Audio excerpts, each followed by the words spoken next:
بسم الله والصلاة والسلام على رسول الله سيدنا محمد عليه الصلاة والسلام. ازيكم عاملين ايه؟ يا رب تكونوا دايما بخير. هنعمل النهارده بقى وصفة كده لذيذة وسريعة وسهلة، حاجة كده تحفة للغدا. جبت هنا نص كيلو فراخ من الصدور يعني، وقمت رايحة مقطعهم مكعبات، يعني المكعب ممكن على قد مثلا المعلقة كده عشان نعرف ناكل. وبعد ما قطعتهم كده مكعبات هنبدأ بقى نحط التوابل. حطيت نص معلقة صغيرة من الثوم البودرة، ونص معلقة صغيرة من البصل البودرة، ومعلقة متوسطة من الكمون. طبعا البهارات دي بهارات الفاهيتا.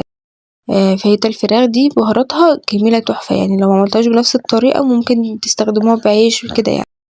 ومعلقة كده كبيرة معلقة متوسطة من الكزبرة، وحطيت معلقة كبيرة بابريكا، معلقة صغيرة شطة لو حابين،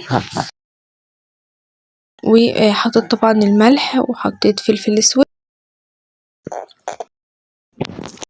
طبعا ممكن تشيلي لو في بهارات مش موجودة عندك، ممكن تشيليها او ممكن تزودي حاجة انتي بتحبيها. ومعلقة متوسطة كده من السكر، ومعلقة كبيرة كده من النشا.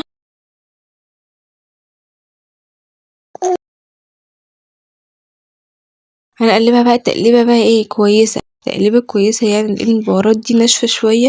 وحطيت كمان معلقة نشا عشان البهارات تمسك فيها، فحتى سبت المعلقة قلبتها كده ايه بايدي، يعني دعكتها بايدي. وقمت حاطة فيها حوالي 3 معالق كده من الزيت، وبدأت احط الفراخ كده جنب بعضها عشان تاخد صدمة كده، ما تنزل يعني، ما احطهاش مرة واحدة فتنزل السوائل بتاعتها. لغاية اما تتشوح كده من ناحيتين كويس، تاخد لون كده كويس، بقوم رايحة ايه مطلعاها، بتكون طبعا استوت يعني.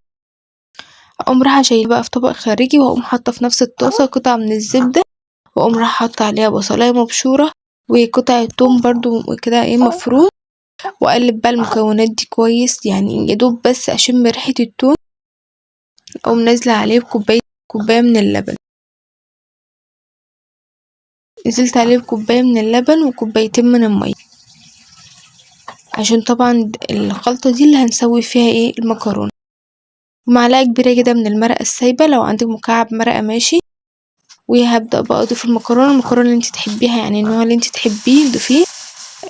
انا ضفت اللي هي المكرونة اللي هي الكوكا دي،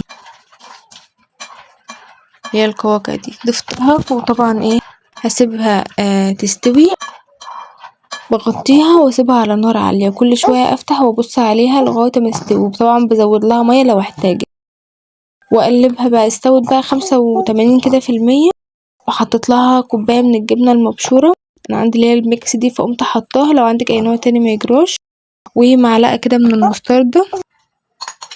وقلبت طبعا المكونات دي كده مع بعض، وقمت ضايفة عليها الفراخ بتاعتنا اللي احنا عملناها، وقمت رايحة مقلباهم كده. يعني أكلة سريعة وخفيفة وكلها في طاسة واحدة، ولا سخنا مية نغلي المكرونة ولا أي حاجة. وآخر حاجة اديت لها رشة كده من الجبنة على الوش، وقمت مغطياها وسبتها على النار كده ايه شوية لغاية ما الجبنة ساحت وبس. وبقدمها وبألف هنا. وجبة متكاملة، مش محتاجة أي حاجة جنبها، طعم بجد تحفة. جربوها كده وقولوا رأيكم، بجد هتعجبكم أوي. متنسوش بقى اللايك والاشتراك في القناة عشان يوصلكم كل جديد. ولو بتابعوني على الفيس اعملوا متابعة. وفي آخر الكلام هقول سبحان الله وبحمده، أشهد أن لا إله إلا أنت، أستغفرك وأتوب إليك. وأشوفكم على خير إن شاء الله في الفيديوهات الجاية، والسلام عليكم ورحمة الله وبركاته.